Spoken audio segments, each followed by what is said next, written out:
Dr. Pershing, I presume. Also, I really want one of those ice blocks. G'day, I'm RJ. Welcome to the Nerdy Dad channel and my discussion of the Mandalorian episode, The Convert. I think The Convert is such a juicy title given everything that happens in the episode, but I'm going to get to that later. Let's make this an actual discussion, so let me know what you thought of the title and the episode in general down in the comments.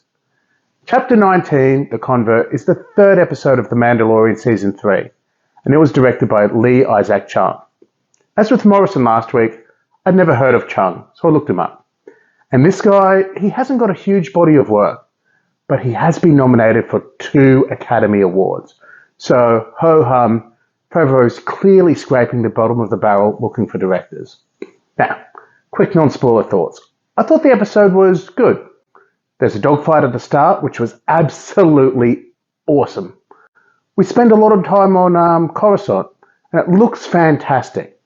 But that part of the episode feels like it just drags a little bit for me, if only because it's not at the same breakneck pace as the first 2 episodes. I'm going to take a more detailed look at the episode, so that means potential spoilers, everyone. This episode picks up back where we left off last week, immediately after Bo-Katan pulls Din out of the living waters. Din didn't see the mythosaur, and interestingly, Bo doesn't want to tell him about it. So we'll see how that plays out. We see at the end in the covert that it's definitely still playing on Bo's mind. Look, before we go too far, the subtitles here say that Grogu is babbling, but I swear he said "this is the way" just after Din and Bo said it. The action starts not long after they leave Mandalore, when Bo-Katan's ship is attacked by a wing of TIE interceptors. The dogfights this season have been incredible. The space battle in the first episode was awesome, but they just crank it up to 11 this time around. Once they get to Kavala, I loved watching Din in the N1, and I loved watching Bo use the terrain, and then there's the emotional gut punch as the TIE bombers reduce her castle to rubble. Now, to me then there's intrigue. That's a lot of TIEs. Who do they belong to? Is it Moff Gideon? Is it Thrawn? Or is it Moff Gideon working for Thrawn?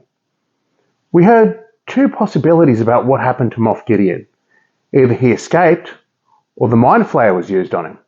Now, I'm curious as to exactly what that would mean for the story, because we don't know what the Mind Flayer does yet, but we'll get back to that later. Skipping to the end so that we stick with Din and Bo.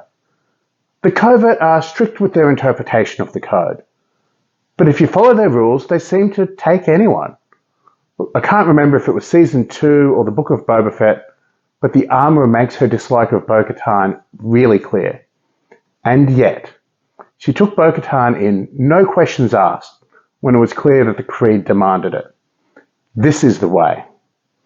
I'm now a little more torn on the Children of the Watch. I mean, since Season 2, they've been presented as very culty. And they're still presented as culty, but maybe they're not all bad. Life is complicated. As Dr. Pershing soon finds out, the way Coruscant is portrayed in this episode is absolutely stunning. Andor gave us a slice of life on Coruscant under the Empire. This episode gives us a slice of life under the New Republic. Look, I know it's all world building and it's absolutely fantastic, but I'll be honest. At some point before they got to the shipyard and the decommissioned Star Destroyer, I felt like the Pershing stuff had started to drag just a little. Having said that, I don't know what I would have cut. It could just be that the first 2 episodes and the stuff with the Mandalorians at the start of this episode moved just so much faster, and it spoiled me.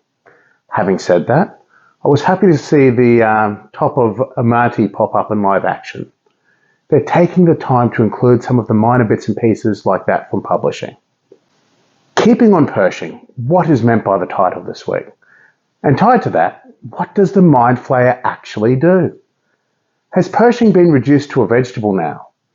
Or did he just lose his personal memories, but remember his know-how and is pliable and able to be used by the Empire?